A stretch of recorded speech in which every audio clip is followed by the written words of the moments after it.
자, 오늘은 사회변혁을 위한 걸음떼기 두 번째 시간이고요. 오중사역의 사회 진출에 대해서 이야기하도록 하겠습니다. 이런 강의를 저는 들어본 적이 없습니다. 그러므로 준비하는데도 애를 먹었다, 뭐 이런 이야기예요. 오중사역으로 사회에 진출해야 된다. 오늘 이런 주제로 좀 메시지를 나누도록 하겠습니다. 네, 먼저 좀 오중사역과 성도운동에 대한 이야기를 하려고 하고요. 성도들이 사회 진출하는 것, 즉 종교적인 배경을 넘어서서 영향력을 발하는 부분에 대해서 이야기를 해볼 거고요. 또 은사를 사회 또는 직업에 접목시키는 것에 대한 이야기를 좀 해보려고 합니다. 이런 거 좀 고민 많이 해보시지 않나요?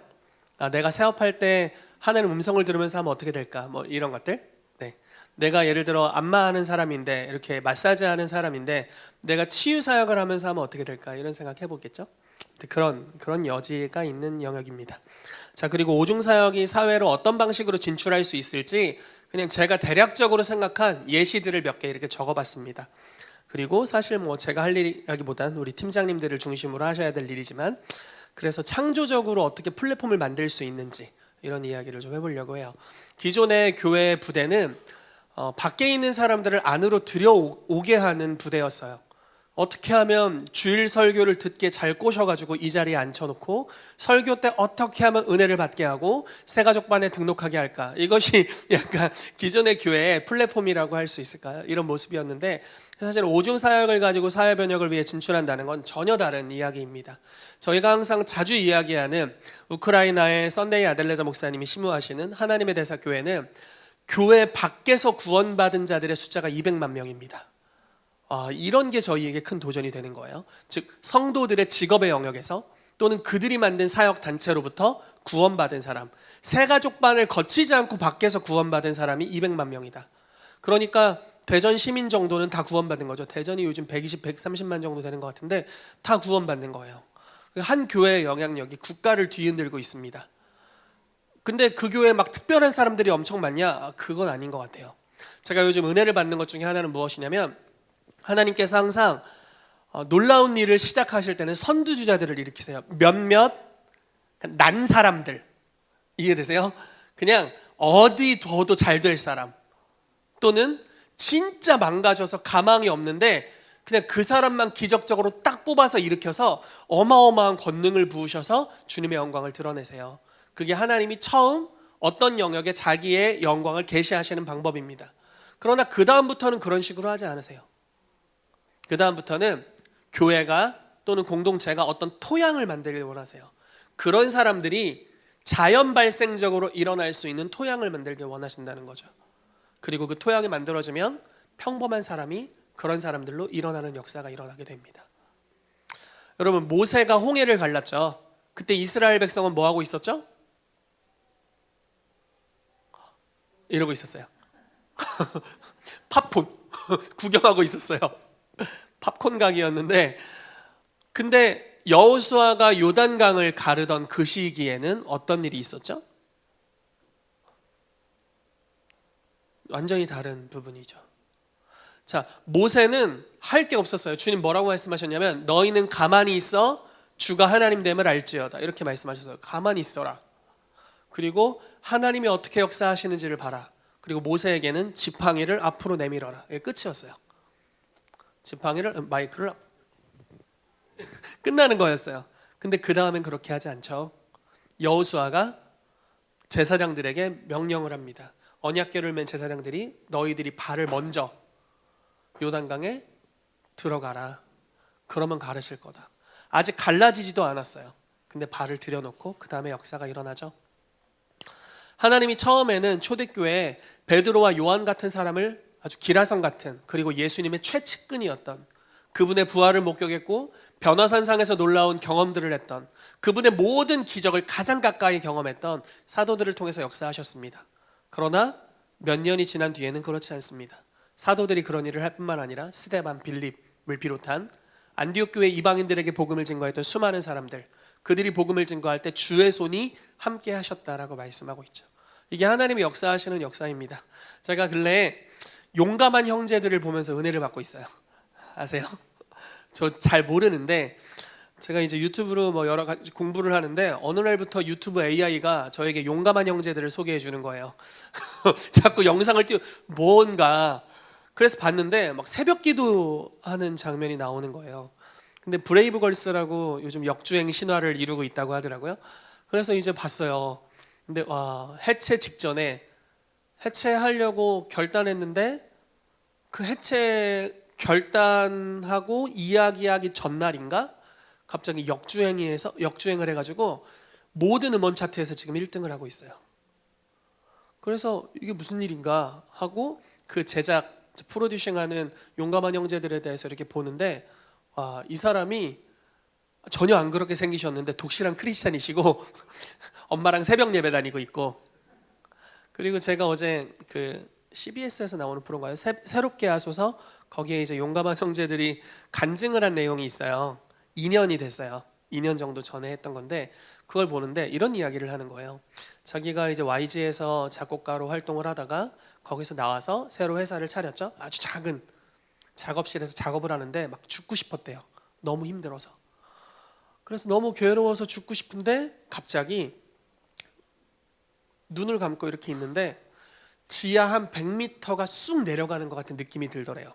그리고 한 100m 정도쯤에서 딱 그러니까 엘리베이터가 멈추는 것 같은 느낌처럼 딱 멈추더래요. 그리고 음성이 들린 거예요. 너의 모든 것이 다 잘 될 것이다. 네가 모든 것을 가지게 될 거다. 자기가 고등학교 때 이런 음성을 예전에 들은 적이 있었는데 하나님 음성이라는 것을 깨달았어요. 그리고 나서 눈을 뜨고 자기와 같이 작업실에서 일하는 동생에게 나 이런 경험이 있어. 지금 경험을 했어. 하나님인 것 같아. 이렇게 하고 같이 이제 일을 하기 시작한 거죠. 그 해에 이분이 작곡한 노래가 음원 차트에서 1등부터 5등까지 경쟁을 해요. 1등부터 5등까지 그분 곡이야. 그리고 서로 경쟁해. 심심하면 1등, 심심하면 1등. 그러면서 갑자기 쉽게 말해 세속적인 용어로 떡상하기 시작했어요. 5분 만에 곡을 만들어요. 자기는 자기 능력이 아니라는 걸 안대요. 하나님이 영감을 주시는구나. 주님이 역사하시는구나. 이런 하나님의 사람이 일어나는 걸 보면서, 그리고 이분이 이제 배고프던 시절이 있었나 봐요. 낙원상가에서 파는 1,500원짜리 국밥을 먹던 시절이 있었나 봐요.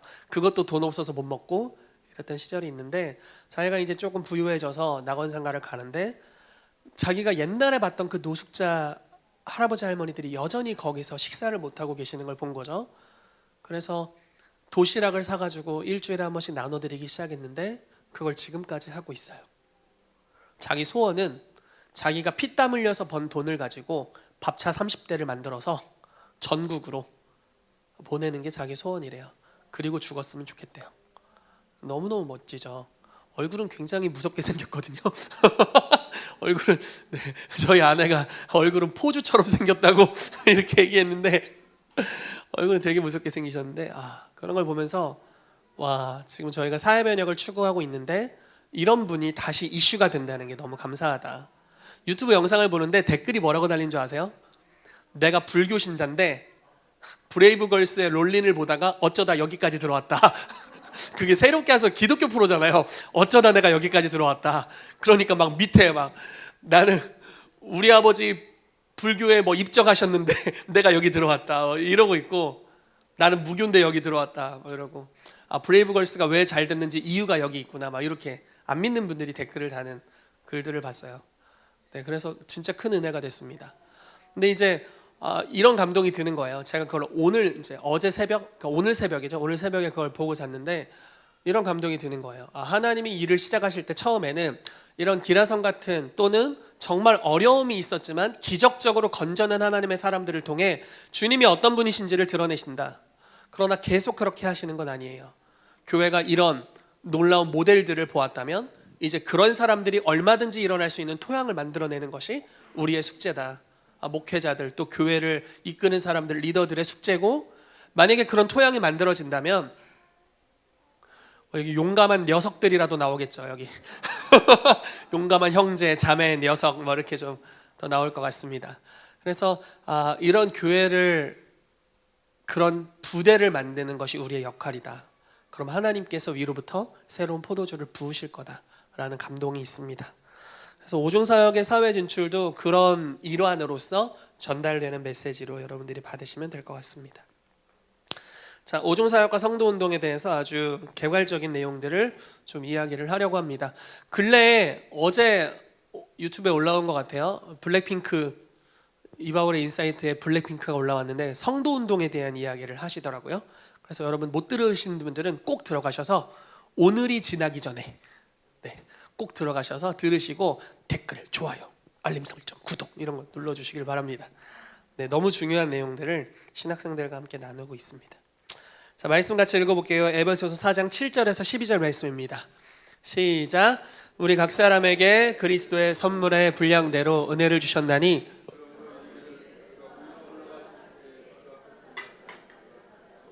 사람들에게 선물을 주셨다 하였도다. 올라가셨다 하였은즉 땅 아래 낮은 곳으로 내리셨던 것이 아니면 무엇이냐. 내리셨던 그가 곧 모든 하늘 위에 오르신 자니 이는 만물을 충만하게 하려 하심이라. 그가 어떤 사람은 사도로, 어떤 사람은 선지자로, 어떤 사람은 복음 전하는 자로, 어떤 사람은 목사와 교사로 삼으셨으니 온전하게 하여 봉사의 일을 하게 하며 그리스도의 몸을 세우려 하심이라. 아멘. 이 말씀과 그 아래 말씀 같이 읽어볼게요. 에베소 1장 23절 시작. 교회는 그의 몸이니 만물 안에서 만물을 충만하게 하시는 이의 충만함이니라. 아멘. 자, 여러분 이 말씀을 보시면 아주 중요한 계시들이 있습니다. 사실 저희 교회 성도님들이 이제 거의 외울 즈음이 된, 외우라고 하면 내가 외울 수 있나 하는데 막 입에서 나올 정도로 하도 많이 들었던 설교일 수 있는데요. 한번 중요한 계시들이 있어요. 뭐냐면 예수님이 승천하신 이유는, 자, 예수님이 죽으셨죠. 그리고 부활하셨어요. 승천하셨어요. 승천하신 이유는 만물을 충만하게 하려 하십니다 라고 말씀하세요. 예수님은 그냥 집에 가고 싶어서 간 게 아니에요. 예수님이 승천하신 것은 만물을 충만하게 하기 위해서. 자, 만물이 충만케 된다는 게 무슨 뜻일까요? 만물이 충만해진다. 즉 만물이 하나님의 원래 계획한 하나님의 나라의 상태가 된다. 우리가 이렇게 해석해도 다르지 않을 겁니다. 에베소서나 서신서에는 많은 부분 하늘과 땅이 입맞춘다, 하나 된다 이런 방식으로 표현하기도 합니다. 즉 하나님의 나라가 이 땅에 완전하게 임하게 되는 것, 그것이 만물이 충만하게 되는 것이죠. 그걸 위해 예수님이 승천하셨고, 승천하시면서 무엇을 하셨냐면 선물을 주셨다. 그 선물이 5가지 직분, 사도와 선지자와 복음 전환자, 목사와 교사를 세우셨다라고 말씀하시는 거죠. 자, 선물을 준 목적은 만물을 충만하게 하기 위함이다. 근데 이 선물이 무슨 기능을 하나 듣고 계시죠? 제 말이 무지 빨라요. 선물이 무슨 일을 하냐면 성도를 온전하게 하여 봉사의 일을 하게 한다. 다른 말로 번역을 하자면 성도를 준비시켜서 사역을 하게 한다 라는 겁니다. 성도를 무장시켜 사역을 하도록 준비시킨다라는 거예요. 그렇게 되면 어떤 일이 발생합니까? 그리스도의 몸, 교회가 세워지게 됩니다. 자, 그리고 교회가 세워지면 어떤 일이 발생하냐면요, 1장 23절에 교회는 예수님의 몸인데 만물 안에서 만물을 충만하게 하는 이의 충만함이니라. 무슨 말이냐면요, 교회는 만물을 충만하게 하시는 하나님이 충만한 게 교회다라는 거예요. 즉 교회가 이 땅을, 만물을 충만하게 하는 주님의 대표가 될 거다. 주님의 통로가 될 것이다. 이렇게 말씀하고 있는 겁니다. 너무너무 뚜렷하잖아요. 자, 오중사역의 목적은 성도를 사역을 하도록 무장시키는 것입니다. 저희가 지금 하고 있는 것이죠. 여러분들이 사역을 하도록 무장되기를 정말 축복해요. 아멘. 그러면 어떤 일이 발생하냐면 교회가 건강해진대요. 그리스도의 몸이 세워진다고 말하고 있어요. 근데 세워지면 여기서 끝나면 될 게 아니에요. 우와, 우리가 세워졌구나, 좀 이제 근육이 생기네, 안녕히 가세요, 이렇게 하고 끝나는 게 아니라 이제 교회가 세워졌으면 만물을 충만케 하는 영역으로 이제 한 달이 건너가야 된다는 거예요. 우리가 이전에는 교회를 세우는 영역으로 왔어요. 자, 저에게는 한두 가지의 뚜렷한 은사가 있습니다. 그리고 저의 권위 안에 여러분들이 잘 따라온다면 그 한두 가지는 엄청 잘하시게 될 거예요. 네. 그렇지만 문제는 한두 가지라는 거. 집안일은 잘 못하게 될 겁니다. 그런데 예수님은 모든 영역에 충만하신 분이잖아요. 요한복음 14장 12절 말씀에 보면은 나를 믿는 자는 그가 하는 일을 저가 하게 되고 이보다 더 큰 일도 하게 될 거다. 이렇게 말씀하고 있잖아요. 자, 예수님이 하는 일을 다 하게 되어야 되는데 한 명의 담임 목사가 사역하는 목양적 교회에서는 어떤 일이 발생합니까? 대부분의 성도들이 설교만 듣고 떠나갈 뿐만 아니라 몇몇 제자들이 길러진다고 하더라도 예수님 차원이 아닌 그 아주 연약한 담임 목사 차원의 한두 가지 은사를 배울 뿐입니다. 이것으로는 교회가 온전하게 될 수 없고 만물을 충만하게 하는 역할도 할 수 없죠. 그래서 주님은 오중사역을 주신 거죠. 한 명의 사역자가 아니라 다수의 사역자들이 오중사역의 기름 부으심을 가지고 팀을 이루어서 팀 리더십을 가지고 교회를 치리하고 이끌어가기 시작하는 겁니다. 그래서 저희 교회 여러 팀장님들이 계시죠. 그리고 제가 성경을 가르칠 뿐만 아니라 여러분들이 배우고 계십니다. 네, 교육관이 생겨서 얼마나 좋은지 몰라요? 여기서 막 웅얼웅얼 소리가 들리는데 뭔가가 가르쳐지는구나. 무슨 내용인지는 모르겠어요. 다른 방에선 제 목소리가 크다고 하더라고요. 근데 모르겠어요. 아무튼 그런데 뭐가 가르쳐지고 있구나, 좋은 것들이 흘러가고 있구나, 이런 걸 느끼면서 너무너무 기분이 좋습니다. 어찌됐건 오중사역이 풀어져야 성도들이 5가지 종류의 기름 부으심을 받고 예수님 분량으로 자라나기 시작합니다. 그리고 그런 교회로서 세워지게 되면 이 교회는 이제 생각을 바꿔야 됩니다. 내가 훈련받는 차원을 넘어서서 어떻게 하면 예수님이 주신 이 기름 부으심을 사회 영역을 변화시키기 위해 사용하게 될까? 즉 오중사역을 어떻게 하면 사회 변혁을 위해 써야 할까? 이런 것들을 우리가 고민해야 되는 때가 됐다고 믿습니다. 옛날에 막 혼자 고민하고 있었는데 이제 여러분들에게 고민거리를 드리겠습니다. 함께 고민하게 되기를 축복합니다. 자, 너무 빨리 나눴네. 네.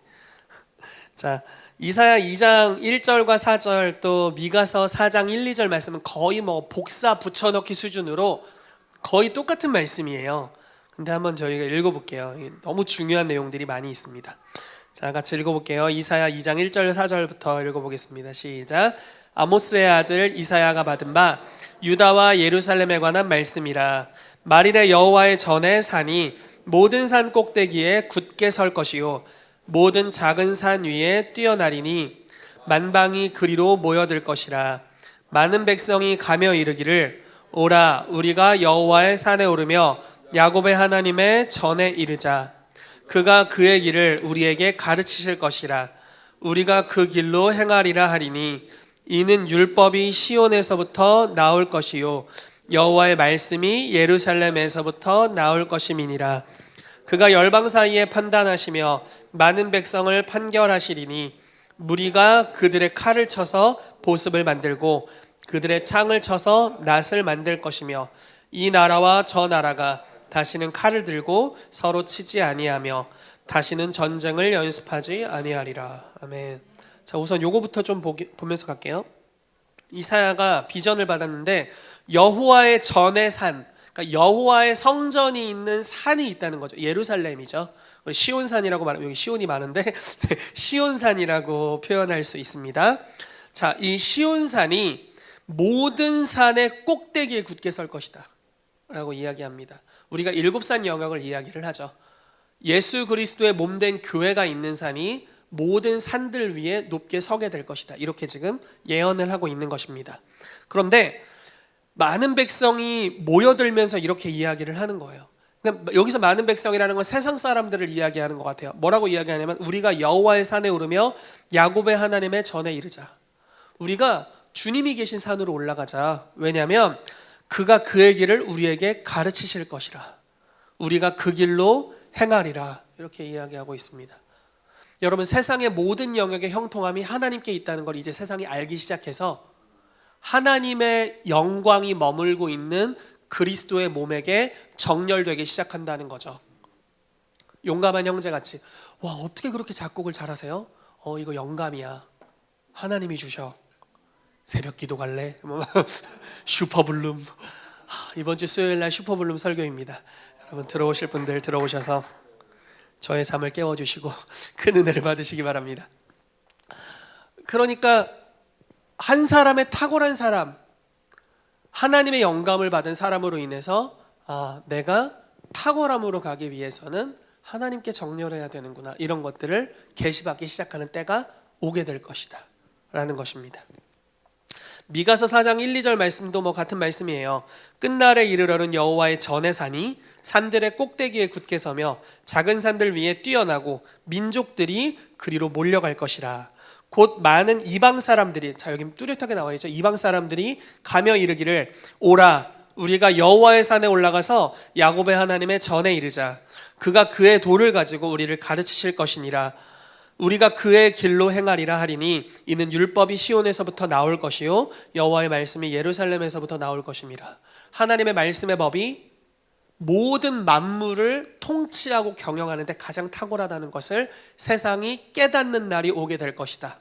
아멘. 그리고 그 역할을 누가 해야 될까요? 그리스도의 몸인 교회가 해야 합니다. 자, 흥분해서 에베소 말씀을 잔뜩 적어왔어요. 1절에서 12절. 제 흥분이 보이시나요? 자, 같이 읽어보겠습니다. 시작.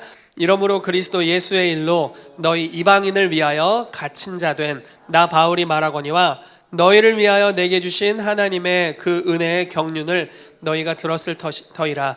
곧 계시로 내게 비밀을 알게 하신 것은 내가 먼저 간단히 기록함과 같으니 그것을 읽으면 내가 그리스도의 비밀을 깨달은 것을 너희가 알 수 있으리라. 이제 그의 거룩한 사도들과 선지자들에게 성령으로 나타내신 것 같이 다른 세대에서는 사람의 아들들에게 알리지 아니하셨으니 이는 이방인들이 복음으로 말미암아 그리스도 예수 안에서 함께 상속자가 되고 함께 지체가 되고 함께 약속에 참여하는 자가 됨이라. 이 복음을 위하여 그의 능력이 역사하는 대로 내게 주신 하나님의 은혜의 선물을 따라 내가 일꾼이 되었노라.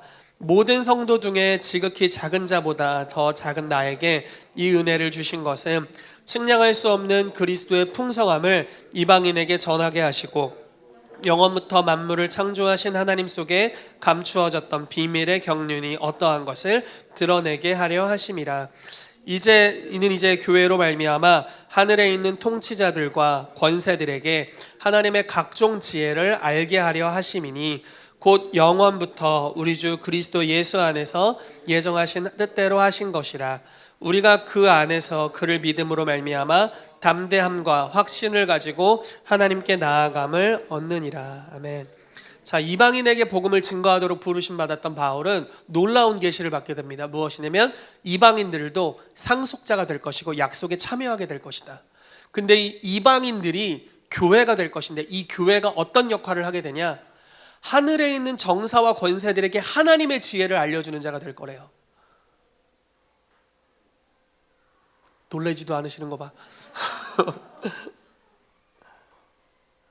이 땅의 모든 만물이 교회를 통해 선포될 하나님의 진리를 고대하고 있답니다.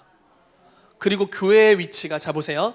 교회, 이러니까 여러분들이 아닌 것 같은데 여러분들이 여러분들의 영역에서 하나님의 소리를 세상에 알리게 될 것이고 세상은 그 지혜를 경청하려 할 것이다. 이게 성경이 말하고 있는 교회의 위치, 그리고 교회를 향한 예언, 이사야 2장과 미가서 4장에 기록되어 있는 하나님의 전의 산이 높아질 것에 대한 예언의 말씀입니다. 그렇다면 교회가 원래 가져야 될 위상, 그리고 교회가 원래 가져야 될 정체성이 어떠한 부분인지가 명확하게 나와 있죠. 근데 현실은 어떤가요? 조금 심하게 못한 것 같아요. 훨씬 아래에 있잖아요. 근데 우리 부르시면 저 높은 곳에 있다라는 거죠. 그렇다면 이제 여기부터 여기까지 어떻게 가야 될지, 어디가 문제가 생겼는지, 성경은 진리를 말할 텐데 우리가 진리로부터 벗어난 영역이 무엇인지를 보아야 할 것입니다. 저희가 믿는 것은 여러 가지가 있죠. 오중 사역에 대한 것, 교회 리더십에 대한 것, 모든 성도가 사역을 하도록 무장시키는 것에 대한 것. 그러니까 예전에는 여러분 천주교 시대에는 성도들이 성경책 읽으면 화형당했어요. 우리 교회 혹시 화형 안 당하실 분 계시려나 모르겠는데 하도 안 읽어서 안 당하실 분 있나는 모르겠는데 옛날에 다 화형 당하실 분들이었으면 좋겠네요, 여러분들. 네. 저는 안 당해도 돼요. 한 번도 안 읽어봤거든요. 이런 분들이 없었으면 좋겠어요. 네. 옛날에는 성도님들이 성경을 읽으면 화형당했어요. 종교개혁이 일어나고 루터가 라틴어로 되어 있던 성경을 독일어로 번역하고, 그러니까 일반 국민들의 언어로 번역하기 시작하면서 성경이 읽혀지기 시작했죠.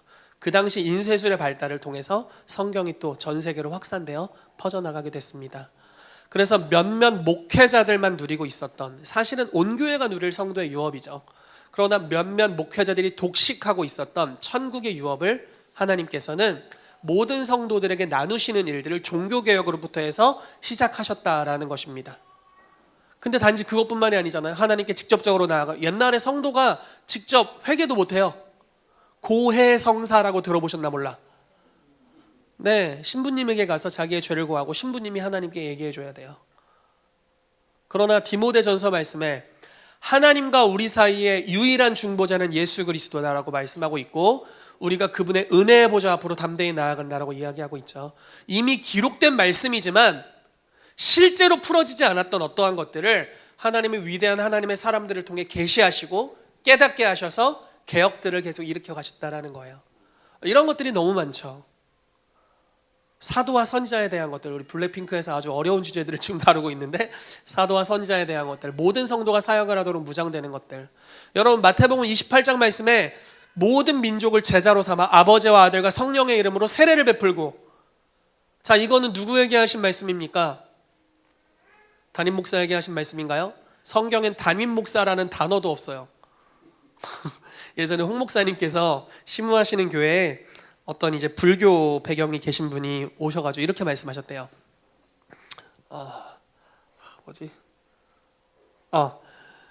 이 교회 주지 목사님은 누구십니까?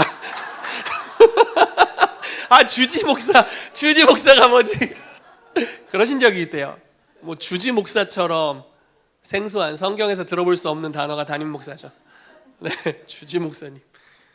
그러셨대요. 만들어진 단어죠. 성경은 명확하게 사도, 선지자, 복음 전하자, 목사, 교사의 리더십들을 이야기하고 있죠. 그러니까 우리가 성경을 따라가는 게 항상 옳습니다. 네, 성경과 우리의 삶이 다르다면 완전한 진리인 성경을 따라가야 합니다.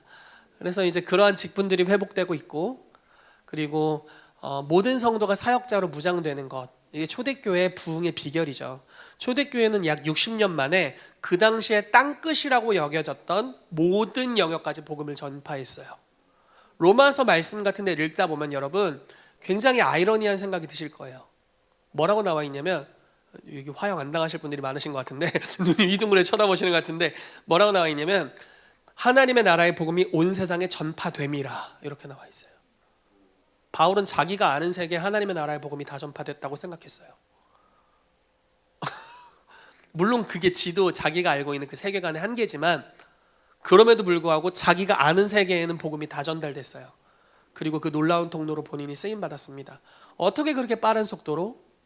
에베소에서 복음을 전하기 시작했는데 어떻게 2년 만에 모든 아시아가, 물론 그 아시아는 한국을 포함하지 않은 소아시아입니다.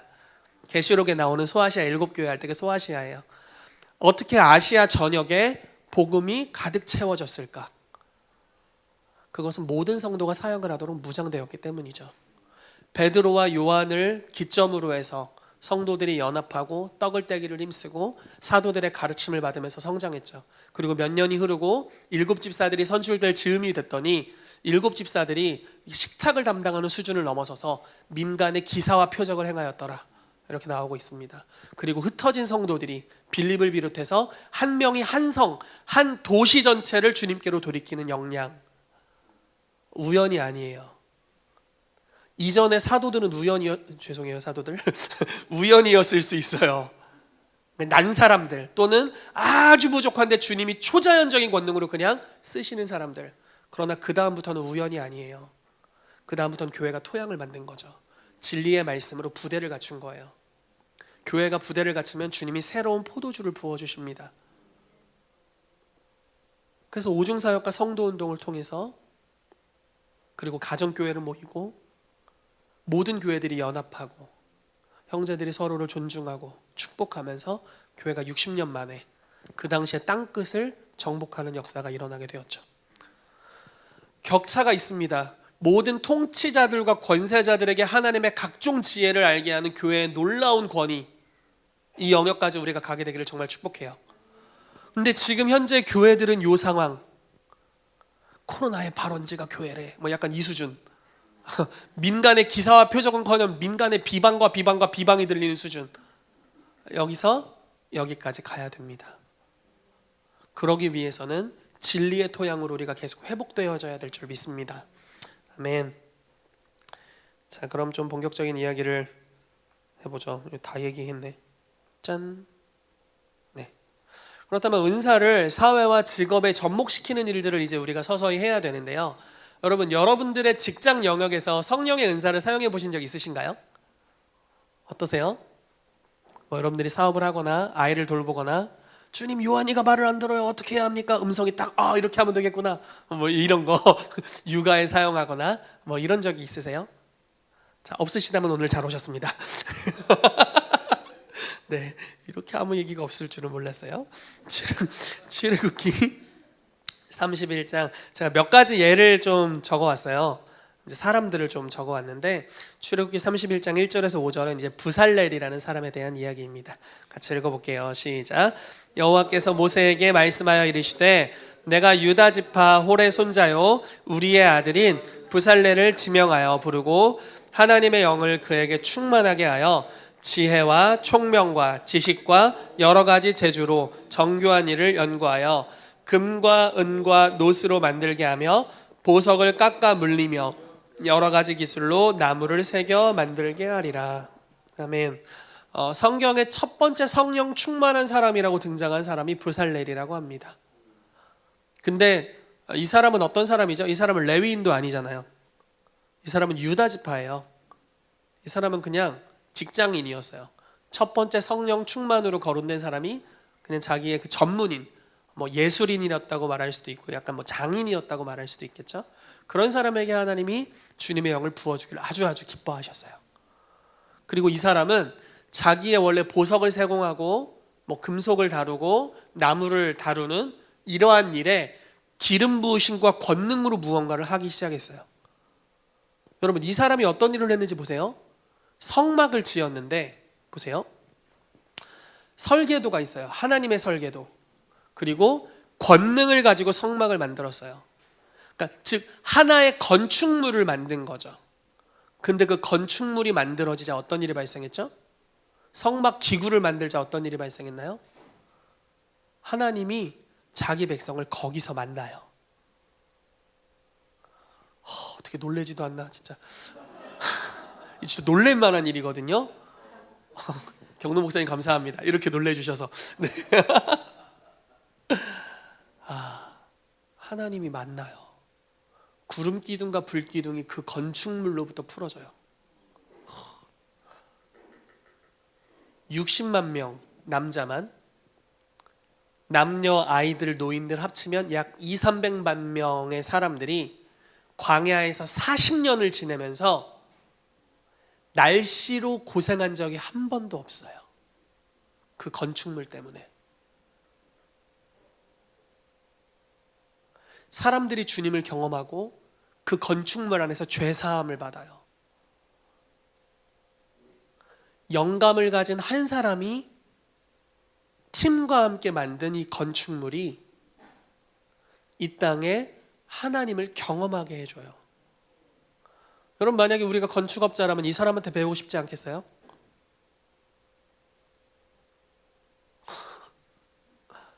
그 집엔 도둑도 안 든대. 도둑이 뭐야? 300만 명을 40년 동안 보호하는 집인데 영감으로 만들어지는 거죠. 설계부터 어떻게 만들어야 될지 하나님이 영감을 주시고 그게 원래 자기가 가지고 있었던 전문성과 함께 풀어지게 되는 거예요. 자, 넘어가겠습니다. 자, 요셉입니다. 여러분, 요셉을 한번 보죠. 창세기 41장 32절에서 41절 말씀이에요. 같이 읽어볼게요. 시작. 바로께서 꿈을 2번 겹쳐 꾸신 것은 하나님이 이 일을 정하셨습니다. 하나님이 속히 행하시리니 이제 바로께서는 명철하고 지혜 있는 사람을 택하여 애굽 땅을 다스리게 하시고, 바로께서는 또 이같이 행하사 나라 안에 감독관들을 두어 그 7해 풍년에 애굽 땅의 5분의 1을 거두되 그들로 장차올 풍년의 모든 곡식들을 거두고 그 곡물을 바로의 손에 돌려 양식을 위하여 각 성읍에 쌓아두게 하소서. 이와 같이 그 곡물을 이 땅에 저장하여 애굽 땅에 임할 7해 흉년에 대비하시면 땅이 그 흉년으로 말미암아 망하지 아니하리이다. 바로와 그의 모든 신하가 이 일을 좋게 여긴지라. 바로가 그의 신하들에게 이르되 이와 같이 하나님의 영에 감동된 사람을 우리가 어찌 찾을 수 있으리요 하고 요셉에게 이르되 하나님이 이 모든 것을 내게 보이셨으니 너와 같이 명철하고 지혜 있는 자가 없도다. 너는 내 집을 다스리라. 내 백성이 다 내 명령에 복종하리니 내가 너보다 높은 것은 내 왕좌뿐이니라. 바로가 또 요셉에게 이르되 내가 너를 애굽 온 땅의 총리가 되게 하노라 하고. 아멘. 자, 창세기 41장 45절 읽어볼게요. 시작. 그가 요셉의 이름을 사브낫 바네아라고 하고. 아멘. 자, 우리 다 아는 말씀이죠. 7해 풍년과 흉년, 바로의 꿈입니다. 이거는 한순간에 일어난 사건이 아닙니다. 요셉은 어느 날 우연히 이 꿈을 해석한 게 아닙니다. 요셉의 삶에 무지막지한 연단이 있었어요. 그는 여러 상황에 놓였습니다. 꿈을 꾸기 시작하면서 형들의 실책을 고자질하는 영역까지 거기서 시작했어요. 여러분, 근데 고자질을 할 수 있다는 건 일을 하는 일머리가 있었다는 거예요. 저거 저렇게 하면 안 되는데 무슨 말인지 이해되세요? 저거 저렇게 하면 안 되는데 저렇게 하면 효율이 없는데.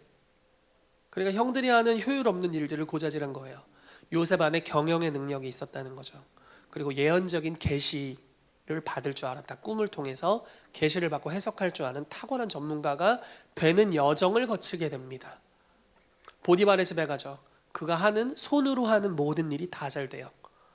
아마 가장 어린 그리고 가장 나중에 온 종이었기 때문에 가장 효율이 없는 허드렛 일을 맡았을 겁니다. 최악의 일. 그거 뭐 열매 맺어봐야 별것도 아닌 거. 근데 열매가 나네. 그래서 이거 봐라 하고 더 맡기는 거죠. 그것도 열매가 어마어마하게 나네. 경영의 능력이 남다른 거예요. 이건 그냥 자연적인 재능이잖아요. 남다른 거죠. 그걸 계속 개발할 수 있는 상황으로 들어가게 되는 거예요. 문제는 개발을 해봐야 자기는 월급도 없어. 그 집의 종이야. 그런데 계속 하나님께 하듯이, 예전에 우리가 예배에 대해서 이야기했죠. 일을 주께 하듯 하면 그것이 예배가 된다. 주님께 일을 통해 계속 예배를 드리는 거죠. 경영의 능력을 계속 길러갑니다. 근데 그 결과가 뭡니까? 감옥 가잖아요. 감옥 가서 왕궁의 문화를 배워요. 완전 웃기죠? 왜 그게 가능했냐면 거긴 왕의 죄수들이 갇히는 감옥이었어요. 왕궁의 문화를 거기서 배워요. 그리고 그들을 섬기고 왕궁의 이야기를 듣고 문화를 알고 정치의 구조를 배우고 경영의 능력을 배워가죠. 그리고 또 꿈을 해석해주는 일들까지 해요. 은사에 있어서 아주 날쌔게 연단되고 자연적 재능과 전공에 있어서 아주 날카롭게 연단됩니다. 그리고 하나님은 적정한 시기에 그 사람을 뽑아서 바로왕 앞에 데려다 놓죠. 만약에 꿈만 해석해줬다면 요셉은 별거 아니에요. 그래, 7년의 풍년이 있고 7년의 흉년이 있을 거라고, 근데 애굽이 망할 거라고, 아이고 그래 너는 집에 가 이제, 그냥 풀어줬을 거예요. 근데 이 사람은 꿈을 해석하는 것뿐만 아니라 이 경영의 능력이, 문제를 해결하는 능력이 너무너무나 탁월한 거예요. 여러분, 이거 거저 왔다고 생각하세요? 이거는 어마어마한 노력이 있는 거예요. 갈아 넣은 거예요, 인생을. 갈아 넣지 않으면 죽으니까 갈아 넣은 거예요. 뒤에 뭐가 막 따라와 죽이려고. 그러니까 어쩔 수 없이 갈아 넣는 거예요. 그 인생의 여정 중에 연단이 되는 거죠. 그래서 그 전공을 갈아 넣은 것과 하나님이 주신 초자연적인 꿈을 해석하는 권능, 근데 이 꿈을 해석하는 권능 또한 갈아 넣어요. 계속 연단합니다. 그리고 두 가지가 아주 높은 차원에 이르게 됐을 때 바로왕이 꿈꾸게 되고 타이밍이 딱 맞아 떨어지게 되죠. 그래서 왕궁에서 하나님이 사용하세요. 누가 봐도 얘만큼 탁월한 애가 없어. 누가 봐도 네가 하나님의 영이 감동된 사람이야. 누가 봐도 네가 통치하는 게 합당해. 여러분, 완전 낙하산도 이런 낙하산이 없잖아요. 죄인이었다가 어느 날 갑자기 총리로 꽂혔어. 근데 반박하는 이가 없어요. 왜냐면 너무 탁월하거든요. 중간에 반역도 없어. 요셉은 뭐 원래 종이었잖아요, 이런 반역도 없어. 그냥 너무 굳건하고 완벽해요. 그래서 바로왕이 이름을 지어주는데 그 이름이 사브낫바네아예요. 세상의 구세주. 여러분, 이게 교회가 받아야 될 명칭입니다. 근데 자연적으로 오지 않아요. 우리는 어느 날 이런 생각도 하는 것 같아요. 저희 같은 성령의 은사를 인정하는 은사적인 교회는 노력이 뭐 중요하니, 하나님이 권능 빡 부으면 끝나. 진짜 그러다 끝나는 수가 있습니다. 노력도 없이 권능 왔다가 끝나는 수가 있어요. 진짜 성품도 연다 안 한다가 권능 오면 끝나는 수가 있어요. 진짜 지옥 백성 되는 수 있습니다. 교만해져가지고. 근데 완전 잘못된 소리예요. 자기를 연단하고 그리고 거기에 하나님이 권능을 부으시죠. 자, 이걸 다른 표현으로 해볼게요. 우리가 부대를 만들면 주님이 포도주를 부으실 거예요. 우리가 우리의 몸을 만들면, 우리가 그릇을 만들면, 그릇을 만든다는 건 우리의 재능 갈고 닦는 거죠. 성품을 연단하는 거죠. 깨어있는 거예요. 그리고 아주 날카롭게 하는 거예요. 하나님의 나라를 이 땅에 나타내도록, 사회 영역에 나타내도록, 교회가 하늘에 있는 통치자들과 권세들에게 하나님의 각종 지혜를 말할 수준이 되도록 연구하고 기도하고 주님께 매달리면서 갈아 넣는 겁니다. 그리고 그 준비된 그릇에 권능이 부어져요. 영감이 부어져요. 다니엘에게도 이런 일이 일어났죠. 애굽의 모든 학식에 있어서도 탁월했는데 10배나 뛰어났대요. 공부를 똑같이 했는데 열심히 했겠죠. 포로였으니까, 살기 위해서. 근데 거기 10배나 뛰어난 지혜, 그 초자연적인 은사들이 같이 옵니다. 간혹 은사가 탁월한데 너무 인생을 갈아 넣은 게 없어서 안타까운 분들도 있어요. 그건 진짜 안타까운 거예요. 왜냐면 준비하지 않은 거기 때문에. 그리고 하나님이 그걸 대신해 주지 않아요. 그냥 갈아 넣어야 돼요. 지금부터라도 지금부터라도 공부하고 연구하고 자기를 개발해야 합니다. 주님께서 예루살렘 교회에 부흥을 주시면서 열방에서 모여있는 사람들에게 방언을 통해서 복음의 소식을 듣게 하셨어요. 근데 이제 그런 일 잘 안 일어나요. 외국어를 공부해야 돼요. 오 아버지. 여러분, 막 선교지 가서 방언 해보세요. 한두 번 알아들을 수 있겠지만, 가끔 기적이 일어나겠지만 외국어를 공부해야 선교할 수 있어요. 요셉의 삶에 일어났었던 기적의 역사입니다. 자, 우리가 하나 더 볼게요.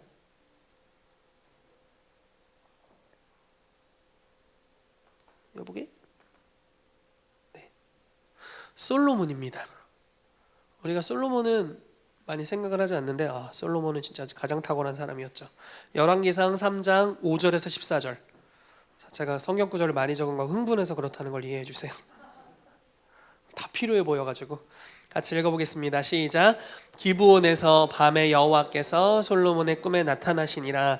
하나님이 이르시되 내가 내게 무엇을 줄고 너는 구하라. 솔로몬이 이르되 주의 종 내 아버지 다윗이 성실과 공의와 정직한 마음으로 주와 함께 주 앞에 행함으로 주께서 그에게 큰 은혜를 베푸셨고 주께서 또 그를 위하여 이 큰 은혜를 항상 주사 오늘과 같이 그의 자리에 앉을 아들을 그에게 주셨나이다. 나의 하나님 여호와여, 주께서 종으로 종의 아버지 다윗을 대신하여 왕이 되게 하셨사오나 종은 작은 아이라 출입할 줄을 알지 못하고 주께서 택하신 백성 가운데 있나이다. 그들은 큰 백성이라 수요가 많아서 셀 수도 없고 기록할 수도 없사오니 누가 주의 이 많은 백성을 재판할 수 있사오리이까. 듣는 마음을 종에게 주사 주의 백성을 재판하여 선악을 분별하게 하옵소서. 솔로몬이 이것을 구하매 그 말씀이 주의 마음에 든지라. 이에 하나님이 그에게 이르시되 내가 이것을 구하도다. 자기를 위하여 장수하기를 구하지 아니하며 부도 구하지 아니하며 자기 원수의 생명을 멸하기도 구하지 아니하고 오직 송사를 듣고 분별하는 지혜를 구하였으니 내가 내 말대로 하여 내게 지혜롭고 총명한 마음을 주노니 내 앞에도 너와 같은 자가 없거니와 내 뒤에도 너와 같은 자가 일어남이 없으리라. 내가 또 내가 구하지 아니한 부귀와 영광도 내게 주노니 내 평생의 왕들 중에 너와 같은 자가 없을 것이라. 내가 만일 내 아버지 다윗이 행함같이 내 길로 행하며 내 법도와 명령을 지키면 내가 또 내 날을 길게 하리라. 아멘. 육신으로 태어난 자 중에 솔로몬만큼 지혜로운 자는 없습니다. 이전에도 이후에도 없다고 하죠. 그러나 여러분들은 솔로몬보다 지혜로울 수 있어요. 이게 어떻게 그게 가능하냐면, 여러분, 예수님이 이렇게 말씀하셨어요. 솔로몬보다 더 큰 이가 여기 있느니라. 그리고 우리는 예수님 같은 자들입니다. 여러분, 육신으로 태어난 자 중에 요한보다 더 큰 이는 없어요. 세례 요한, 우리 아들 요한이 말고 세례 요한보다 더 큰 이는 없습니다. 그런데 성령으로 말미암아 새롭게 태어난, 혈통으로나 육정으로 나지 않는 하나님의 사람들은 이보다 더 클 수 있어요. 구약의 모든 인물들은 우리의 좋은 교훈의 모델입니다. 솔로몬이 하나님으로부터 놀라운 계시와 지혜를 받아서 왕궁을 잘 다스릴 수 있었다면 최고의 정치의 지혜가 하나님으로부터 올 수 있다라는 것입니다. 주님이 솔로몬에게 완전한 지혜를 주셨어요. 여러분, 2명의 여자가 1명의 남자 아이를 깔아뭉개서 죽였고, 그래서 한 아이가 남았는데 서로 자기 아이라고 싸우고 있습니다. 어떻게 알죠? 그럼 어떻게 알아요? 솔로몬도 그냥 알 수 있는 방법은 없죠. 그래서 재판을 어떻게 했죠? 야, 알았어, 반으로 갈라서 나눠 가져. 이렇게 한 거잖아요.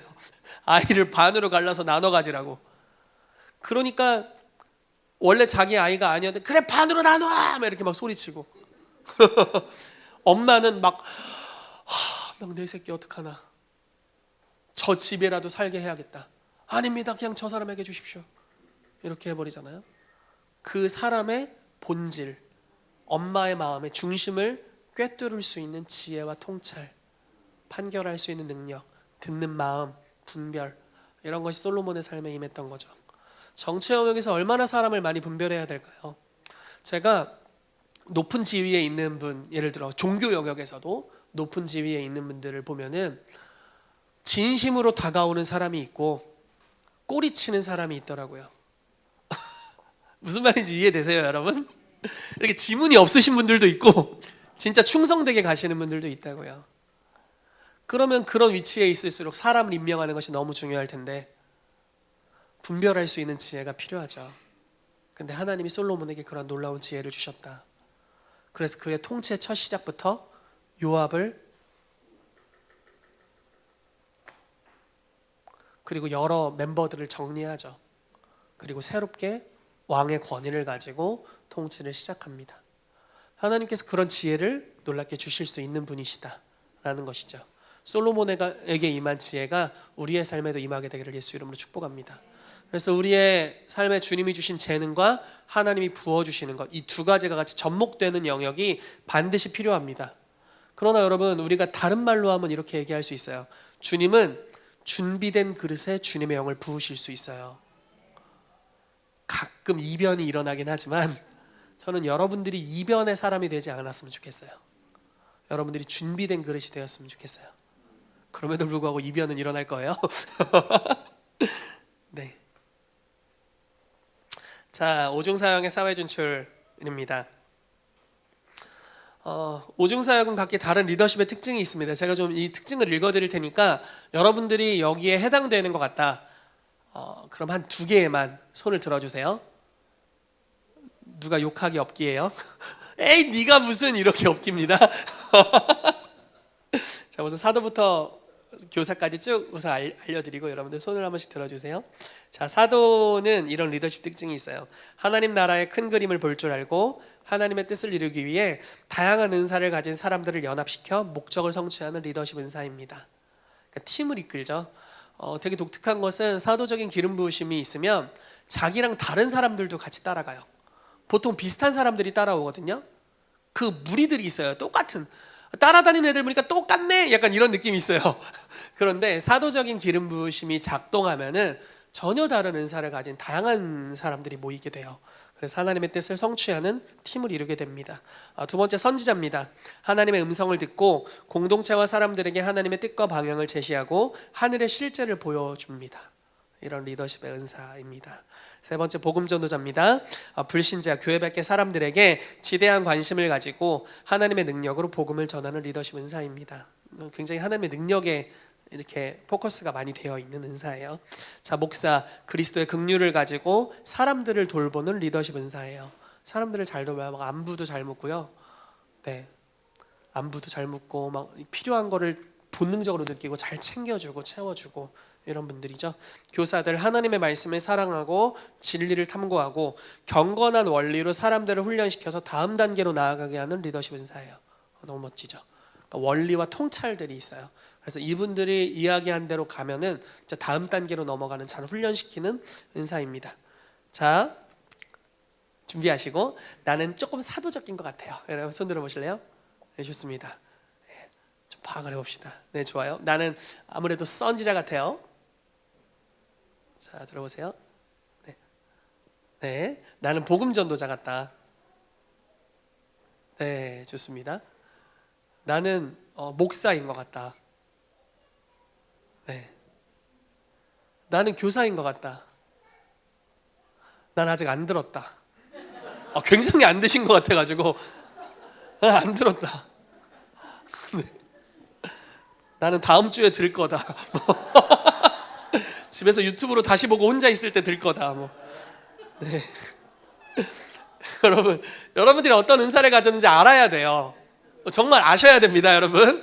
나중에 체크리스트나 이렇게 손가락 접기나 이런 거 여러 개 저희가 해볼게요. 근데 꼭 아셔야 돼요. 내가 어떤 은사를 가지고 있는지 알아야 그걸 이제 개발하고 또 연약한 부분들을 우리가 보완할 수 있기 때문에 알아야 합니다. 자, 넘어가 볼게요. 자, 제가 막 적어봤어요. 혼자 열심히 적어봤어요. 오중사역의 특징을 가지고 사회에 진출할 수 있는 영역 적어봤습니다. 예를 들어 사도팀, 지금 외국인 교회를 준비하고 있어서 1번에 넣었어요. 외국인 교회. 예를 들어 이런 다양한 모임을 만드는 거예요. 외국인들을 섬길 수 있는 모임, 예술인들의 모임. 예전에 우리 원예지 팀장님이 이름을 까먹었어. 뉴웨이브, 네, 뉴웨이브라는 모임을 만들어서 이제 모임을 이끌었던 적이 있어요. 이제 예술적인 사람들이 모여서 같이 모임들을 했었거든요. 또 경제적 자유를 위한 모임, 이런 거 만들 수 있겠죠. 빚을 해결하는 모임, 이런 거. 제가 항상 자주 우리 요셉 형제님에게 이야기하는 것 중에 하나는 청년들과 함께 6개월에 1,000만 원 만들기, 이런 거 해보면 어때? 이런 얘기를 하거든요. 예를 들어 직장 생활을 하고 있다면, 그래서 한 달에 10만 원으로 살기, 이런 것도 해봐도 좋겠어요. 절약을 공부하는 거죠.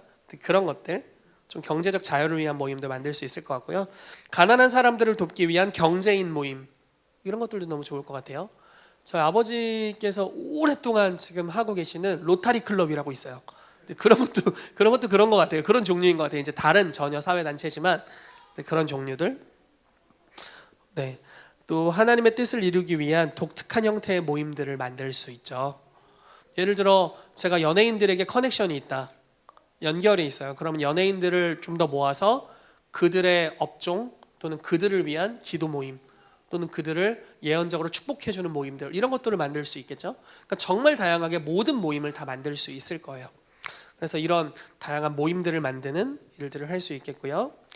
선지자팀은 비즈니스를 위한 중보기도 사역, 예전에 제가 이걸 했었어요. 페이 받으면서, 회사에서 돈 받으면서 기도해 줬습니다. 괜찮죠? 네. 비즈니스를 위한 예언 사역, 이런 것들도 할 수 있겠고요. 영향력 있는 사람들의 예언적 참모가 되는 일들도 할 수 있어요. 예전에 제 멘토셨던 목사님께서는 정말 우리나라에 손꼽히는 대기업에 사장님이 회의하는데 같이 따라 들어갔어요. 비서로 따라 들어갔고요.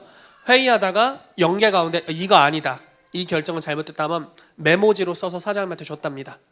그럼 이제 그걸 보고서 사장님이 뭔가를 결정하시고, 이런 식으로 하셨다는 이야기를 들은 적이 있어요. 그러니까 어떤 예언적인 참모들로 들어갈 수도 있고요. 또 국가를 위한 중보기도 모임 이런 것들도 당연히 이끌 수 있겠죠. 또 지금 저희가 생각하는 게 이제 불신자를 위한 예언사역 서비스, 이거를 어떻게 하면 무당이 아닌 것처럼 할 수 있을까? 그리고 어떻게 하면 건강하게 다가갈 수 있을까? 이런 거 좀 고민하고 있습니다. 뭐 여러 가지가 있을 것 같아요. 그래서 이런 모임들 생각하고 있고요. 또 복음전도팀은 또 뭐 각종 전도팀, 밥차 뭐 이런 거 할 수 있겠죠. 무료급식, 노숙자 전도, 거리 전도, 그리고 힐링룸 사역 같은 거 해도 너무 좋을 것 같아요. 힐링룸 뭔지 아세요? 한 공간을 마련해서 치유받고 싶은 사람들이 거기 계속 오는 거예요. 그래서 뭐를 작성하고 아픈 부분을 작성하면 그걸 위해 기도해 주는 겁니다. 제가 어떤 분인지 이름은 정확하게 생각 안 나는데 1900년대 존 지 레이크라는 사람이 뉴욕에서 힐링룸 사역을 했는데 뉴욕시의 환자 수가 줄어들었습니다. 병원에서 치유되는 것보다 여기서 더 많은 치유가 일어났어요. 그러니까 이런 힐링룸 사역, 초자연적인 이적과 기사, 뭐 치유와 축사 사역을 통해서 사람들이 고쳐지고 거기서 예수님을 영접하는 역사들 일어날 수 있겠죠. 뭐 치유와 축사를 사용하는 능력 사역들. 또 제가 예전에 그 병원 사역, 병원에 설교하러 좀 다녔었는데 설교하면서 병자들을 위해 기도했었거든요. 이런 어떤 병원 사역들, 이런 것들을 할 수 있을 것 같아요. 그리고 목사팀 사역, 뭐 상담 사역 할 수 있습니다. 너무 단순하게 상담 사역 할 수 있고, 부부 클리닉, 우리 강윤 전사님이 의견을 내셨었는데 부부 클리닉 할 수 있어요. 결혼학교도 이야기했어요. 왜 아직 결혼도 안 하고 부부도 되지 않았는데 이런 의견을 냈나? 빨리 자기가 결혼하고 싶고 부부가 되고 싶어서 이런 의견을 냈나 싶은 생각이 듭니다. 네, 뭐 트라우마 상담 또는 세미나, 대만이나 뭐 이런 나라에서는 엘리하우스 사역을 일반인들에게, 이제 믿지 않는 분들에게 트라우마 세미나 이런 형식으로 하고 있습니다. 그래서 그 사역을 통해서 사람들이 치유받고 구원받는 역사들이 일어나요. 네, 사회적 약자를 위한 도움이나 봉사 뭐 이런 걸 할 수 있겠죠. 미혼모, 고아원, 소년원, 교도소 등등등등 너무 많습니다. 그러니까 우리의 도움이 필요한, 섬김이 필요한 세상의 영역이 너무너무나 많습니다. 교사팀도 사실 제가 뭐 지식이 별로 없어서 이렇게만 써왔는데 뭐 시간 관리하는 학교 이런 거 만들 수 있을 것 같아요. 아주 짜임새 있게 계획을 세워서, 요즘 미라클 모닝 뭐 이런 단어가 유행을 하더라고요. 뭐 5시에 일어나서, 아주 새벽에 일어나서 건강한 시간을 보내는 거에 대한 좋은 운동들도 있더라고요. 이제 그런 것도 할 수 있겠고요. 제가 아는 크리스찬 목사님은 기업의 직원을 교육하는 일을 하십니다. 아주 탁월한 교사적인 은사가 있으세요. 직원 교육을 담당해주고 계시고요. 뭐 재정 관리하는 학교, 뭐 정체성 학교, 각종 교육 이런 것들을 할 수 있을 것 같습니다. 여러분, 오중 사역을 가지고 사회 진출하는 것을 해야 됩니다. 팀장님들은 잘 들어보세요. 여러분들은 이제 이걸 생각하셔야 됩니다. 여러분들의 팀이 어떻게 사회 영역으로 나가야 될지. 팀장들 다 어디 가셨지? 네, 저기 계시는구나. 네, 여러분들이 이제 생각하셔야 돼요.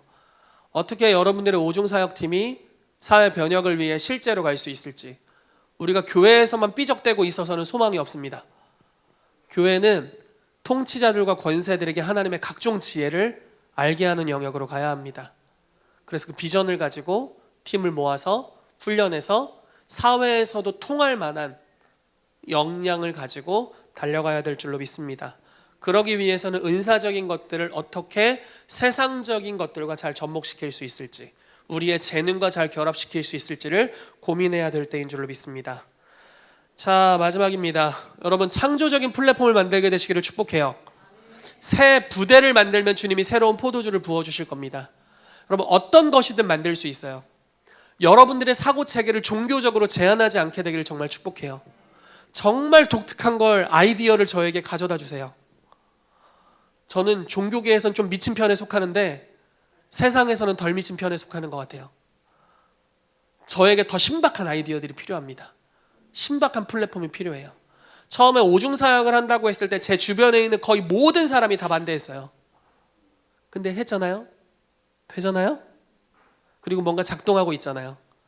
하나님이 이제 사회변혁을 위한 새로운 플랫폼들을 우리 가운데 일으키길 원하신다고 믿습니다.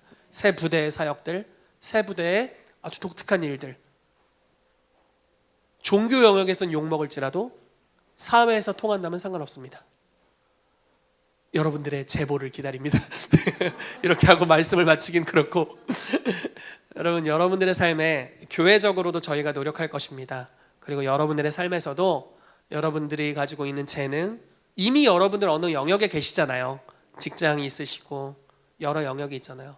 그 영역을 어떻게 하나님의 영감을 가져오는 영역으로 만들지, 어떻게 내가 그 영역에서 교회로서 세상에게 하나님의 각종 지혜를 알려주는 자가 될지를 고민하시고 주님께 기도하시고 돌파하게 되시기를 예수 그리스도의 이름으로 축복합니다.